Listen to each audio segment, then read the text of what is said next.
Welcome to the Deep Dive, your essential shortcut to being well informed.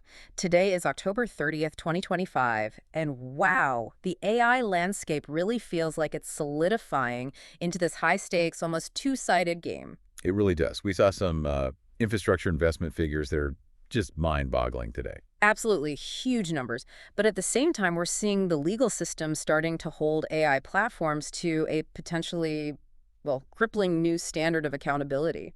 Yeah, it's a moment of profound tension, actually. So today, we're undertaking a deep dive exclusively into the source material published today, October 30th. We're charting where innovation is accelerating, but also, crucially, where those structural stress points, the legal constraints are really starting to show. Right. It feels like a collision course is coming. Exactly, between this massive spending on one side and this emerging idea of strict liability on the other.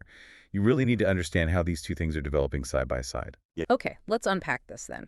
Starting with the foundational science in segment A research, we're seeing breakthroughs focusing on speed, efficiency, capacity, but also some pretty worrying vulnerabilities popping up in the most advanced models. Yeah, and what's fascinating here is how efficiency is really defining the competitive landscape now. So, first up, BAAI's Wudo lab in China. They released their EMU 3.5 multimodal world model. Okay, EMU 3.5. Yeah, it's a massive foundation model. It's focused on multimodal capabilities, understanding images, text, maybe more, and really understanding complex sequential actions. And the headline feature here seems to be about operational speed, right? Exactly. EMU 3.5 introduces this new next-day prediction feature, which is essentially the model learning to anticipate its next step. So it doesn't have to recalculate everything And constantly. precisely. It doesn't have to rethink the entire process again and again. And this is how they achieve these major efficiency gains. They're showcasing 20 times faster inference compared to, like, previous models of a similar scale. 20 times. Wow. That's a serious game changer for actually deploying these huge models affordably. Speed is definitely one side of the coin. Security, though, is the other. We saw a massive vulnerability revealed today from global researchers published on our field. It's called a chain of thought hijacking attack. Right, I saw that. This sounds like a sophisticated jailbreak, doesn't it? It targets the very thing that makes models like Grok and Gemini so smart, their ability to reason step by step. That's it. Attackers basically bypass the safety mechanisms by padding their harmful requests with these really long sequences of just benign puzzle logic and kind of confuses the safety Are you filter. getting the results? Shockingly effective. This attack achieved a 100% success rate on Grok 3 Mini 100%, wow. and 99% on Gemini 2.5 Pro. It really demonstrates that this advanced reasoning mechanism, the chain of thought, is currently, maybe its most exploitable vulnerability. So while some researchers are breaking these models, others are working on making them more efficient, making them affordable to run.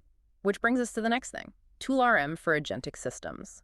Yes, ToolRM. This is about generative reward models, but optimized specifically for these agentic AI systems. The AIs that use external tools, call functions, complete multi-step tasks. Okay, so important for enterprise automation stuff. Absolutely critical.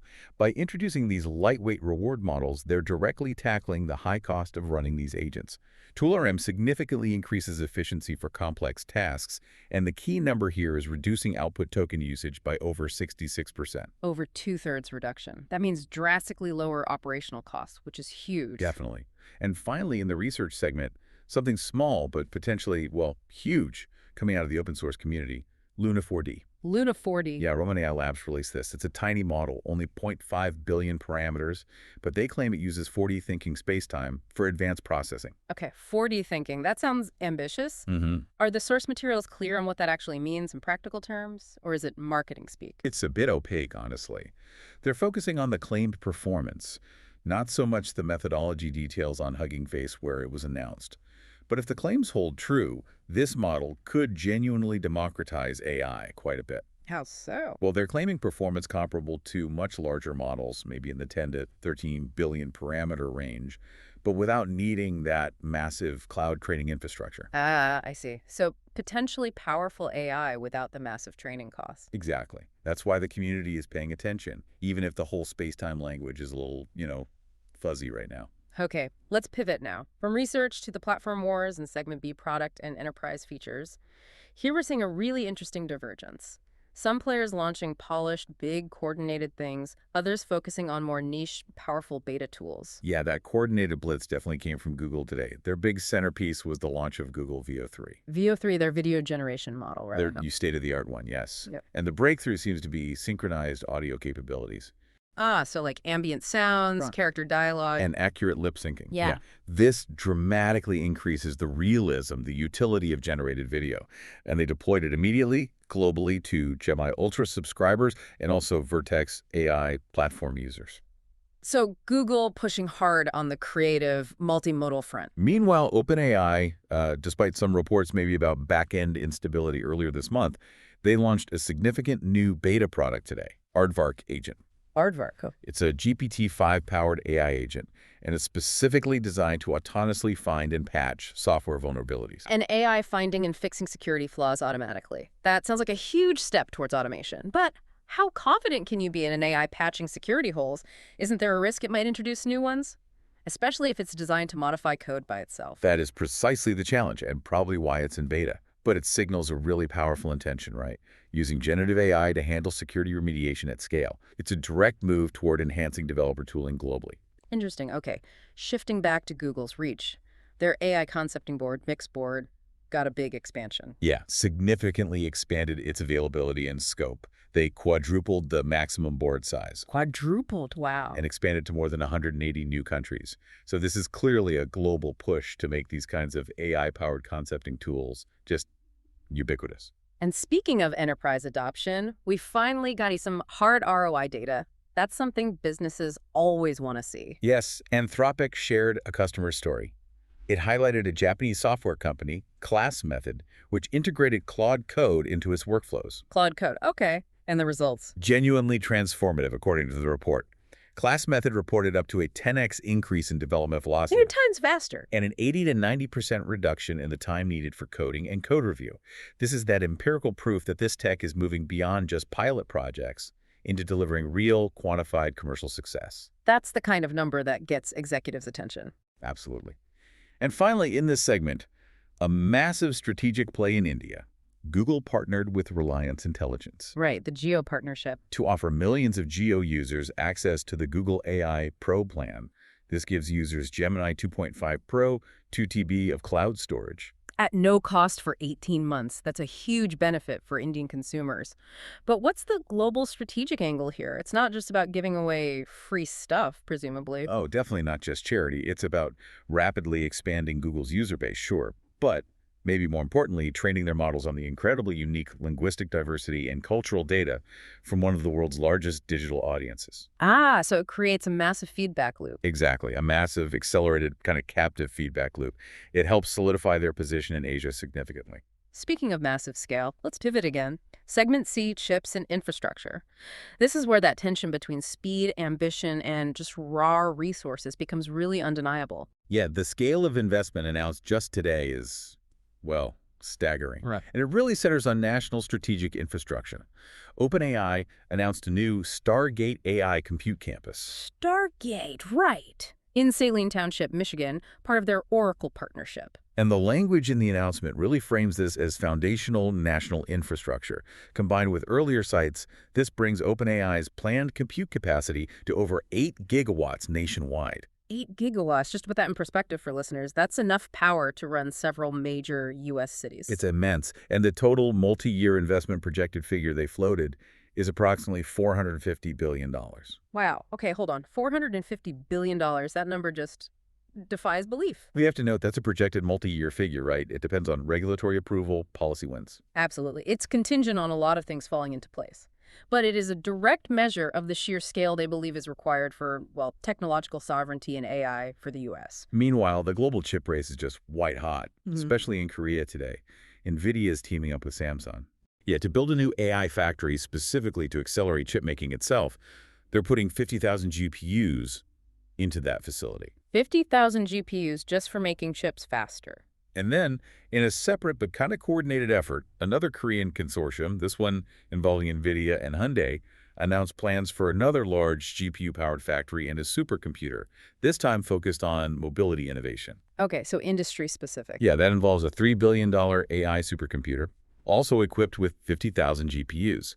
So Korea is really planting its flag firmly in the physical layer of the AI supply chain. And while NVIDIA builds these massive GPU clusters, the competition against their software dominant CUDA is heating up too. AMD acquired Brium. Right. Brium specializes in compiler and AI software optimization. This is a really strategic move by AMD to try and break that CEDA ecosystem dominance. Well, specifically. Brium is good at optimizing AMD's platform for these next-generation efficient precision formats, like MX FP4 and FP6. Ah, the low-precision formats for efficiency. Exactly. These are formats specifically optimized for running large models on less power-hungry hardware. That's crucial for reducing the operational costs for pretty much everyone outside the giant hyperscalers. Makes sense. We also saw innovation in privacy infrastructure today from Google Research. Yeah, they launched a pretty neat system combining large language models, differential privacy, and importantly, trusted execution environments, or TEEs, for analyzing Gen AI usage. Okay, break that down. Ts are like secure hardware zone. Exactly. They're using their Gemma 3.4b model running inside AMD SEV SMPTs, these hardware-level secure enclaves, to generate insights about how people are using the AI, like topic classifications, but with user-level differential privacy guarantees built in. So the privacy isn't just a policy promise, it's baked into the hardware. That's the idea, moving privacy protection from policy to a technical, provable reality based right in the silicon itself. That integration of hardware security and privacy guarantees feels really key. Okay, now we move to segment deep policy, governance, and liability. And this really shows the profound regulatory clash emerging, especially in the U.S. Yeah, the U.S. regulatory landscape is actively fracturing right now. There's a draft of the 2025 budget reconciliation bill circulating in the House. And it proposes a moratorium on state-level AI laws. Yes, a sweeping 10-year moratorium on states enacting their own AI restrictions. This creates massive strategic uncertainty for everyone. It signals a clear push for a single, maybe innovation-first federal standard, potentially trying to sideline state-level safety concerns. But the states aren't waiting around, are they? California just acted. Immediately. California enacted the Frontier AI Act, SB 53, today. It specifically targets developers of the most powerful frontier AI models. And what does it require? It's first-in-the-nation legislation. It requires these developers to report on catastrophic risk mitigation efforts directly to the state's Office of Emergency Services. So if that federal preemption attempt fails? Then California effectively sets a de facto national precedent, right? Companies will likely have to adhere to California's standard, the strictest one, regardless of where they actually operate. Meanwhile, the focus on social harms is intensifying too. Character.AI made an announcement? Yeah, following a lawsuit related to teen mental health, Character.AI announced it will restrict minors from having completely open-ended conversations on its platform. Okay, so they're implementing a corporate safety policy. Is there a specific limit? Initially, they're capping usage for minors at 2 hours per day. It reflects this growing realization, I think, that these emotionally interactive AI systems need specific age gating and usage limits to protect more vulnerable users. But perhaps more importantly, certainly for the legal industry, that Florida court decision involving Character.AI. Yes, a Florida court allowed a tort lawsuit against them to proceed under a strict liability standard. Strict liability, that sounds Yeah. fundamental. It shifts the whole risk equation for the AI industry, doesn't it? Completely. Think of it like holding a car manufacturer liable for a faulty airbag, right? Even if maybe the driver misused the car somehow. Strict liability holds the platform responsible for harms caused by a defective product, regardless of fault or intent. So the common defense of, well, we didn't know the model could do that, might just go out the window. If this precedent holds, yes, it forces extreme caution across the entire AI sector. Huge implications. Okay, finally, over in the EU, some clarification on how the AI Act and the Cyber Resilience Act, CRA, work together. Yes, analysis confirmed the interplay. Basically, high-risk AI systems that are also considered products with digital elements, or PDEs. Okay. They are deemed compliant with the AI Act's cybersecurity rules if they adhere to the more recent Cyber Resilience Act requirements. Ah, so it prevents duplication. Exactly. It's a key governance harmonization point. It provides clarity that the CRA's essential requirements become a critical evaluation criterion for high-risk AI systems under the AI Act. It simplifies compliance across Europe, offering a clearer path for manufacturers. Got it. Okay, before we wrap up, let's give you some actionable takeaways. In our final minute, tools you can use today. and the most salient numbers from all this source material. Right. For immediate use, definitely check out Google Mixboard. Now that it's available in over 180 countries, plus has that quadrupled board size, you can start conceptualizing bigger projects right away. Good tip. And if you're working in enterprise security, maybe look into signing up for the beta of OpenAI Aardvark, using that GPT-5 agent to help patch internal software vulnerabilities. That could be a massive efficiency gain for security teams. Definitely worth investigating. Now, for the numbers of the day that really capture this kind of conflicting moment we're seeing in AI. Okay, number one, $450 billion. That's that projected multi-year scale of investment OpenAI is making in its U.S.-based Stargate compute capacity.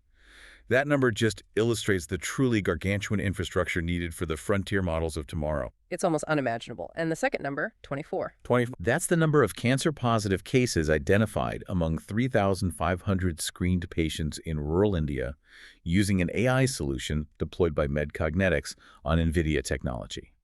This number really demonstrates AI's immediate, tangible social good impact. Real lives saved today. That contrast is incredibly stark, isn't it? Between the almost abstract, massive spending and that immediate, tangible human benefit. It really is. When you look at the landscape, just from today's news, you see the U.S. pushing infrastructure investment at this unprecedented speed. That $450 billion Stargate project is all about going fast, scaling large. But simultaneously, that Florida court allowing the strict liability lawsuit to proceed. That's a clear sign that accountability, liability, it's finally starting to catch up. This tension between the speed of development and the depth of accountability will inevitably affect the cost, the risk, and the features of the AI products that you use tomorrow. So the question to mull over. Yeah, the question you should maybe think about is, how quickly can our legal systems actually adapt to a world where software liability might start being treated the same way we treat liability for, say, manufactured physical goods? That's the big shift potentially underway.